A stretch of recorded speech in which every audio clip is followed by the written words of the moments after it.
રામ રામ ખેડૂત મિત્રો, ખેડૂતોની ચેનલ સૌરાષ્ટ્ર માર્કેટમાં તમારું હાર્દિક સ્વાગત છે।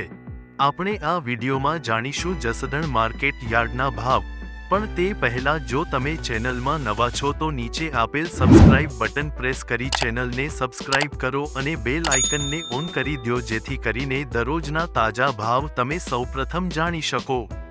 તો આજના ભાવ આ પ્રમાણે રહ્યા હતા।